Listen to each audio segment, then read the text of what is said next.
Magandang umaga, salute sa inyong lahat. Welcome to Gunslinger's Life.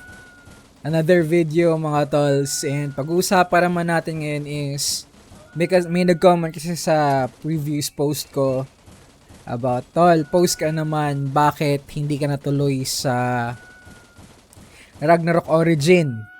Sabi niya, curious siya. Kasi ang sabi ko before nung binitawan ko yung clown ko, I'll be focusing on streaming Ragnarok Origin. Ganyan. So, yun yung parang idea kung bakit ko bibitawan yung rocks. But, ito ako ngayon, nagro-rocks. I'm back. So, yung inask niya, Tol, gawa ka naman ng video, ano yung reason mo? So, yun yung gagawin natin ngayon. I-explain ko why ako bumalik and why rocks pa rin instead of Ru or ROO, Ragnarok Origin. Hindi ko binabash yung Ragnarok Origin. Maganda yung game sa perspective ng iba. Technically, wala namang ano doon. Parang, depende naman yun sa taste mo sa game eh. Pero I'll discuss my reasons why. Okay, so both, just to be clear sa mga bagong viewers natin, tsaka sa hindi nakakaalam, ang Ragnarok Origin is another iteration of Ragnarok game sa mobile. So, same din to ng Ragnarok ng Rocks na merong job, papalevel ka, may mga bosses, mga ganon. Pero, reason kung ba't hindi ako nag-stick dun is I technically have three main reasons. Hopefully hindi ako mabash dito kasi personal opinion ko lang naman to. First is yung pet system. Sa pet system, grabe yung pet system doon mga tol. Kung F2P ka, tapos may event na may kalaban kang kahit semi-whale lang na may legendary pet, tol, ang kate ng pet. hindi pa kasama yung damage ng owner niya, yung pet pa lang makati na. Imagine kapag na-upgrade yung mga legendary pet ata yung tawag doon. So pet, doon pa lang sa pet, ang laki na ng may advantage ng mga gagastos. Technically kung F2P ka, makukuha mo pa rin yung pet na yon sa mga free roll, sa mga makukuha mong event tickets and all of that. Eventually makukuha mo siya. But yung mga nakakuha na, ang laki ng advantage nila sa grinding, kasi yung iba one hit yung mga mobs eh. Nakikita ko sa video. Nung naglaro naman ako, medyo gumastos din kasi ako doon, mga around 2k ginastos ko. Nakakuha naman ako ng pet doon na legendary. Pero for me, parang in the long run, feeling ko magiging mas lalayo yung advantage ng pay to win sa mga F2P regarding sa pet in the future. Hindi, sa pet makakahabol din pala kasi eventually mamax nila yung legendary pet nila. Ikaw, nag-iipon ka pa rin ng mga tickets mo and all. Pero for me, unlike sa Rocks, basically di naman lahat naka-edga pet, di naman lahat naka-boss pet. Most likely makakasama mo dyan F2P semi-whale, yung mga saktong pet lang na stat base yung binibigay. Teka, hindi ka kakainin ng buhay ng mga pet dito sa Rocks. So yun yung first reason ko, yung pet. Feeling ko OP yung mga gumastos kasi makakakuha sila ng legendary pet immediately. And matitear up nila yon kung talagang kaya nilang magbigay ng resources pupunta doon. So legendary pet. Next is, ang daming content guys. Siguro kung teenager ako, college, hindi naman, siguro kung bata-bata pa ako, sobrang dami kong oras. Sobrang may enjoy ko tong Ragnarok Origin kasi sobrang daming content. Every day, meron silang content. Unlike sa Rocks, may content din naman ng Rocks. Yung, ano ba yung mga content ni Rocks? KVM, yung Shadow Underground. Di ko rin alam. So, onti lang. GVG. Onti lang yung technically daily event ni Rox. Pero pagdating sa Ru, ang dami mong gagawin daily. And kung hindi mo magagawa yon, malaki yung mawawala sa'yo. Or, ikikick ka sa guild mo kasi hindi ka nagpa-participate sa mga activities. So, nung naglalaro ko ng Ru, sabi ko parang hindi ko pwedeng pa-chill-chill lang. Parang need kong laruin to every gabi. Like, etong Rox kasi, ginagawa, especially ngayon na wala akong guild, technically nag-grind lang ako, nag-fish, benta, progress. Ganun lang ginagawa ko ngayon sa Rox. Hindi ako talaga competitively nag-KVM, nag-GVG. Kaya, pero ang mag-good news doon, possible pa rin ako makasabay sa mga nagko-content. Unlike sa Ru talaga, kapag hindi ka sumabay sa mga daily content nila, parang may XP kang mamimiss, meron kang mga materials na mamimiss na useful sa'yo for your progression. Kaya sobrang daming content. So, busy tayo, kinasal ako, tapos may work ako, ganyan. So, yung full time ko, hindi naka-focus sa gaming. Parang side ano ko lang to, pampalipas oras ko lang. Which is, nung pampalipas oras mo, kakain din ng oras, mas stress ka din.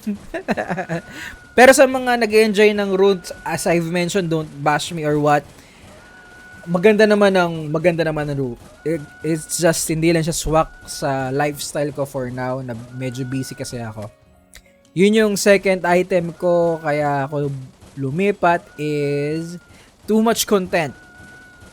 And then third is, grabe tol, na forecast ko yung, ako, ano lang to, opinion ko lang to siguro, perspective ko. Na-forecast ko yung pagitan ng whales at ng F2P, yung gap nila is mag-wide ng mag-wider eventually. Kasi dito parang, doon sa Ru, parang pet system, need mong kumaskas para makakuha ka ng legendary pet. Kapag nakakuha ka ng legendary pet, hindi pa mag-end yun doon. Need mo pa ulit makakuha ng mga fragments nun para mapalevel siya. So, kung i-F2P way mo yun, matagal matapos. So, eventually, kailangan mong magkaskas ng paunti-unti para makakuha ng legendary. Kumuha ng mga golden ticket ba yun? Parang gold ticket para chance na makakuha ng fragment. Parang ganun yung mechanics nun eh.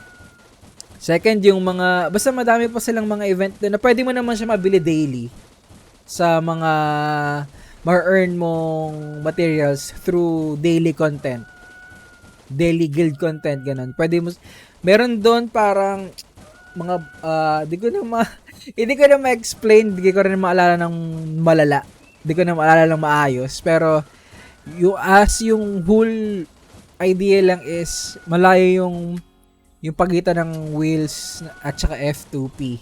Whales, semi-whale, tsaka F2P. Compared ko naman kay Rox, sabi ko nga sa inyo, based on my own opinion, malaki din naman ang agwat, tol.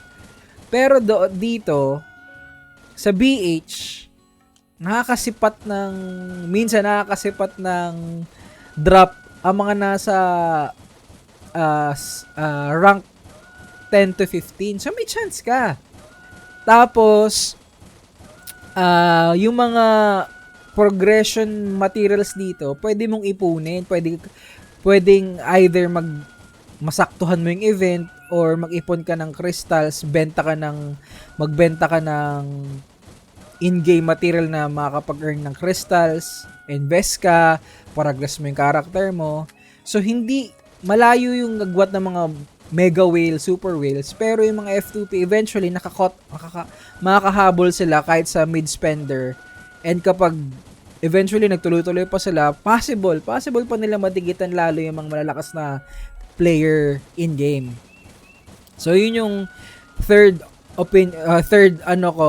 point, yung gap ng whale tsaka F2P. Ramdam na ramdam for me. So yun lang yung tatlong reasons ko. First is pet system. Medyo OP yung mga pet doon. Yung second, too much content, kulang ang oras ko. Pero sinabi ko nga kung bata-bata ako, I will enjoy that game so much. Kasi hindi maubos yung gagawin. And then third is yung F2P to wheel gap. Feeling ko malaki na siya start ng game, and then eventually mas lalayo at lalayo pa yung mga whales at siguro mag-asa sa F2P eventually habang tumatagal yung game, unless mag-quit sila. Syempre pag nag-quit sila, mag-stop yung progress sila, makaka-caught up yung makakahabol yung mga F2P. So yun lang yung reason ko kung ba't ako nagbalik ng Rocks, kasi ngayon chill lang ako, wala akong guild, di ako nagka-KVM, daily grind lang, and then fishing, benta, tapos check ko kung anong progression. May progression plan akong sinusunod. Yung video nakaka-upload ko lang yesterday, progression plan part 2 and then part 1. Pwede kong sundin yun while not doing any content. Ano lang, quest lang, board quest lang, ganyan. So for me, as a husband, as a dad, as a nagtatrabaho, saktong-sakto to. Pwede ko na siyang bitawan kapag siguro 1 to 2 hours ko lang siyang hahawakan yung account ko, and then the whole day na siyang mag-grind. Bahala na siya sa buhay niya. Kinabukasan na ulit kami mag-uusap. So yun lang yung reason ko, guys. Hopefully hindi tayo mabash kasi hindi naman pangit yung Origin as a whole. Ang daming nainggit nga ako sa mga nandoon, sila Fatty, sila Immortal, yung mga pinapanood ko eh. And then yung guild na rug pull, medyo naiinggit ako na sana nakasali ako doon kung may panggaskas lang ako.